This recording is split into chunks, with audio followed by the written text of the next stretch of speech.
Olá, estudantes do segundo ano do ensino médio. Estamos aí iniciando, mais uma semana de aula e nós vamos dar continuidade, no estudo dos seres vivos. Nós finalizamos, o estudo do reino protoictista, falamos um pouquinho a respeito dos protozoários, das características, e das doenças. Falamos também um pouquinho a respeito das algas, das características gerais, os grupos ali, diferenças e comparações. E agora a gente vai entrar num próximo reino, que é o reino fungi. É um conteúdo também relativamente fácil, e curto. E eu acredito que vocês vão entender com bastante facilidade. Então esse aqui é o nosso terceiro reino. Então nós já vimos o reino Monera, lá das bactérias, o reino protoictista com os protozoários e as algas, e agora a gente começa então o reino fungi, como vocês podem ver aí na imagem, representado então pelos fungos, como por exemplo os cogumelos. Então começando aqui, falando então um pouquinho a respeito das características gerais do reino fungi. Então a primeira coisa é que os fungos eles têm na célula deles a parede celular.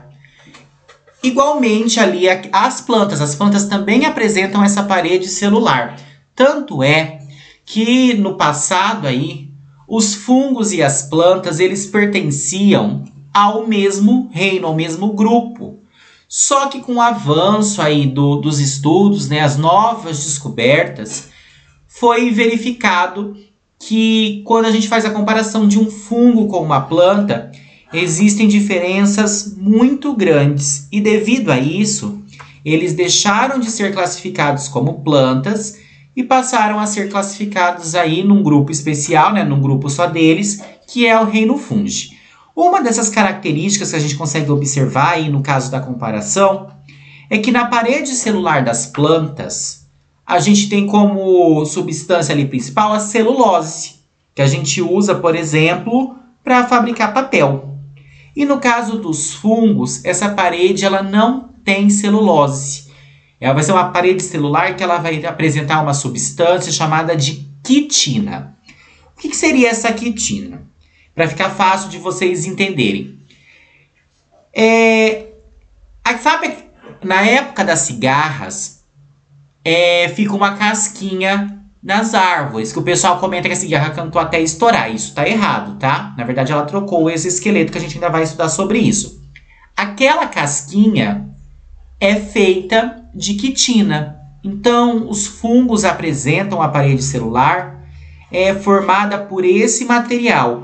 Então, nós temos, de um lado, as plantas, com a parede celular com celulose, e do outro lado, os fungos com a parede celular revestida por quitina. Nós temos também que os fungos não sintetizam clorofila. As plantas utilizam a clorofila para fazer a fotossíntese. Ela fica lá dentro do cloroplasto. O fungo não faz fotossíntese. Outra coisa muito importante, que os fungos não armazenam amido.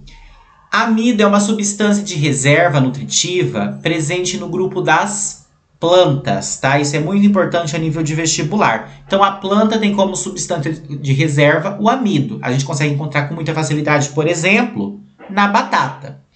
E o fungo ele tem uma substância de reserva que é chamada de glicogênio.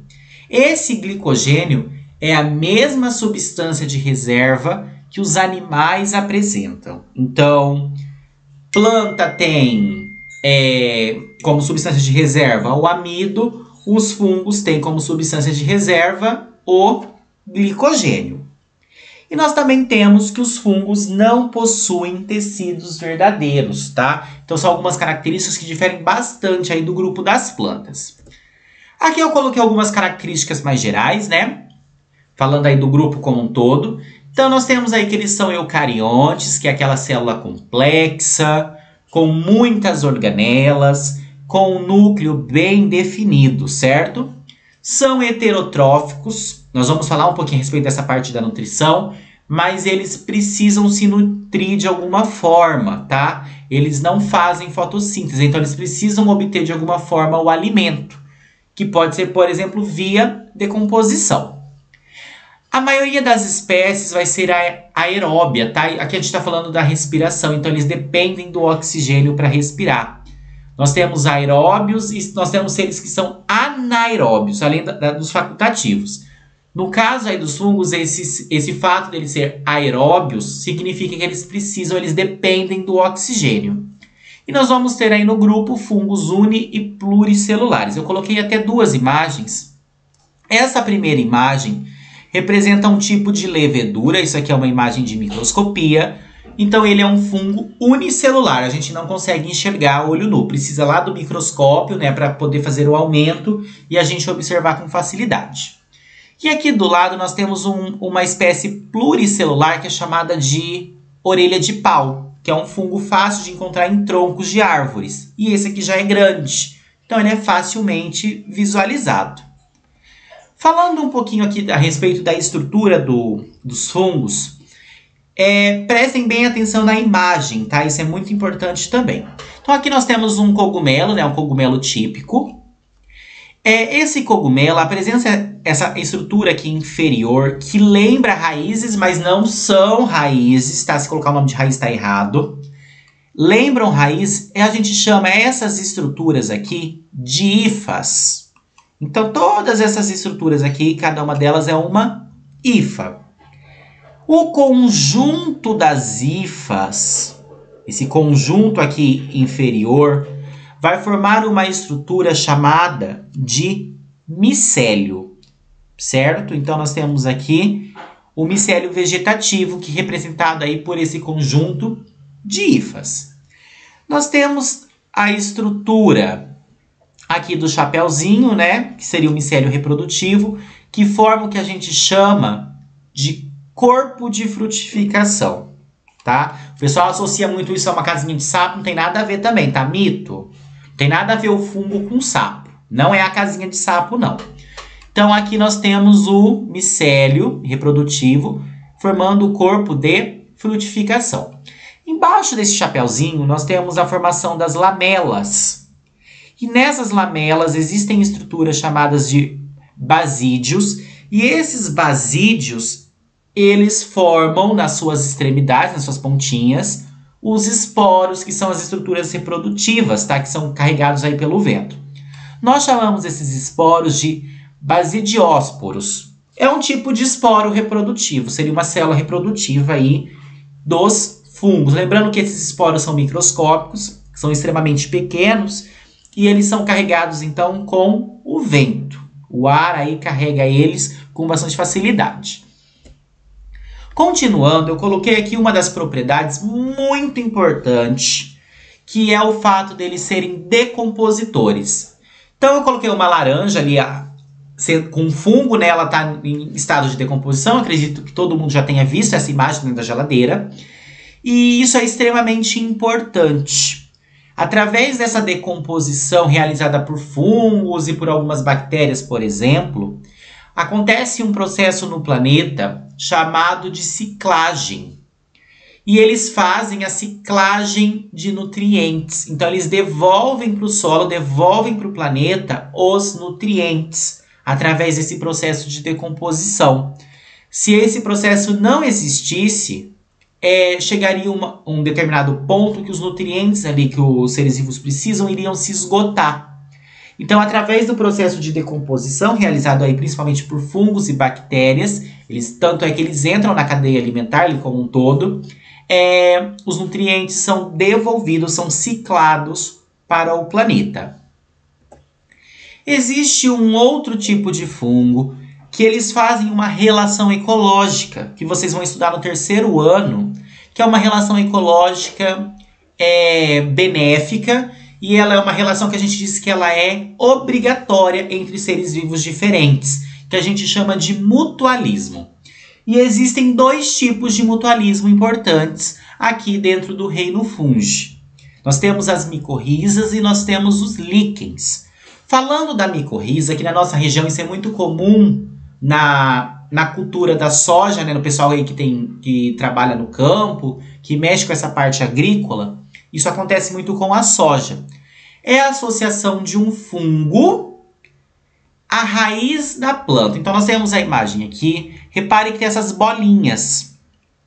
Essas bolinhas representam essas micorrizas. Então elas representam a associação de um líquen e de um fungo com uma raiz, onde ambos estão se ajudando.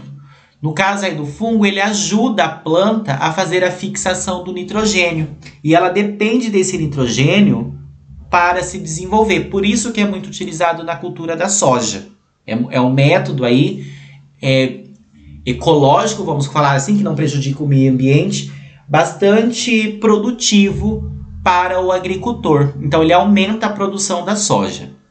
Um outro tipo de associação são os líquens. Esse eu acredito que vocês já viram.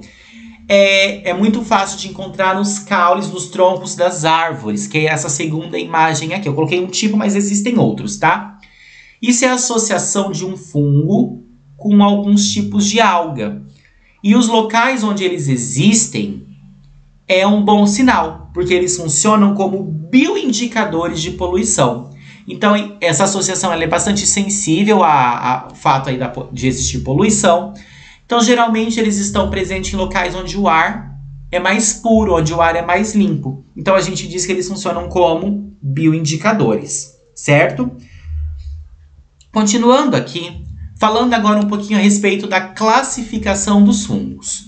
Então, eu coloquei só mais a título de curiosidade, né? Como já tem muitos tipos de fungos, a gente divide aí em grupos com características parecidas. O primeiro grupo nós chamamos de zigomicetos. Esse micetos que aparece no final é associado ao fungo. Então são fungos que vão viver geralmente no solo, né? A gente diz que eles são chamados de saprófitos, porque eles são considerados fungos decompositores. E que também existem algumas espécies que podem ser parasitas, quando é parasita causa algum tipo de doença, ou na planta, ou em algum animal, ou até mesmo no ser humano. E nós utilizamos algumas espécies desse fungo para fazer a produção de molho de soja, a produção de hormônios anticoncepcionais e também de medicamentos anti-inflamatórios. Então ele tem uma importância econômica. E um exemplo aqui do grupo é o bolor preto, tá? Eu coloquei aqui algumas imagens. Ele tem esse nome pela coloração aí escura. Outro grupo que nós temos é o grupo chamado de ascomicetos. Então, esse asco significa a produção de esporos. Nós temos uma importância econômica aqui bastante grande, né? Porque entra na fabricação de bebidas, entra na culinária e também entra na produção de medicamentos. E eu coloquei alguns exemplos. Nós temos o levedo, a trufa e o penicillinum. Esse penicillinum, ele é utilizado na fabricação da famosa Bezetacil, tá? Aquela injeção que resolve vários problemas, vamos falar assim, que é super dolorida. O levedo a gente usa na fabricação do pão, por exemplo. E nós temos as trufas, que é o que eu estou mostrando aqui na imagem. Isso aqui é um tipo de fungo que ele dá debaixo da terra, né? Forma esses glôbulos grandes. E ele tem um alto custo. Então ele é utilizado aí na culinária, na alta gastronomia. É um fungo caro, não é encontrado em qualquer lugar para comprar. E nós temos ainda no grupo algumas espécies, né, de ascomicetos que são perigosos, certo? Então tem que tomar bastante cuidado, não é qualquer um que é comestível. Outro grupo que nós temos é o grupo dos basidiomicetos. Então nós temos aqui o grupo mais conhecido, vamos colocar assim, né? Nós temos os cogumelos, popularmente é conhecido as casinhas de sapo, né? Que não é casinha de sapo. Nós temos as orelhas de pau também. Então, nesse grupo, nós temos uma grande quantidade de cogumelos que são comestíveis, como, por exemplo, o champignon, que a gente consegue encontrar com facilidade no mercado. Mas nós também temos espécies venenosas. E, visualmente falando, não dá para fazer essa diferenciação de qual é saudável e qual é venenoso. Então, somente um especialista aí na área pode fazer essa identificação. Visualmente falando, não tem nada específico para o venenoso ou para o comestível. E nós temos uma doença relacionada aqui, muito séria, que é a famosa ferrugem, que acontece em plantas. Então, é uma doença que se esparrama com muita facilidade e ela acaba com uma plantação em pouco tempo. Aconteceu isso, por exemplo, num determinado período aí no Brasil, com a cultura do café. Então essa ferrugem dizimou muitas plantações. Eu coloquei aqui mais algumas imagens, né, de cogumelos e das orelhas de pau. Reparem que eles são coloridos, que tem várias cores, tá? Várias espécies diferentes. O último grupo que nós temos é o grupo chamado de deuteromicetos, ou conhecido aí popularmente como fungos imperfeitos, que são fungos que não apresentam aí uma forma sexuada de reprodução. A grande maioria deles vão ser parasitas de vegetais e também de animais, certo? Então aqui tem algumas imagens. Falando agora a respeito da parte da reprodução dos fungos, isso aqui é um pouquinho mais complicado, né? Mas também nada, aí o bicho de 7 cabeças. Nós temos, como eu falei para vocês, a reprodução via esporos. E esses esporos são muito leves, né? São produzidos aos milhares e eles são carregados, aí, transportados pelo ar. Daí eu coloquei aqui a estrutura. Então nós temos a hifa, né? Na ponta dessa hifa vai ter o esporanjo. O esporanjo produz infinitos esporos. Quando eles ficam maduros, o esporanjo se rompe e esses esporos são liberados. E daí eu coloquei aqui algo típico que eu acredito também que todos já tenham visto no pão de forma, que é o caso do bolor, que é quando o pão começa a ficar verde. Acontece justamente isso que está mostrando na imagem. Nós temos os esporanjos, né, que são microscópicos. A gente consegue ver o bolor ali porque ele está com muitos esporanjos. Esses esporanjos vão se romper e vão contaminar o pão inteiro. Então, os esporos se esparramam pelo pão e ele começa a embolorar como um todo. Se tiver um pão embolorado, todo o pacote está estragado.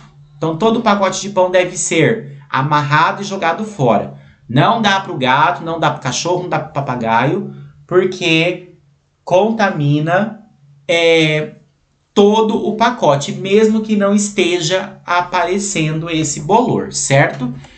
Aqui a imagem, então, da reprodução. Os fungos, eles têm a reprodução sexuada e assexuada.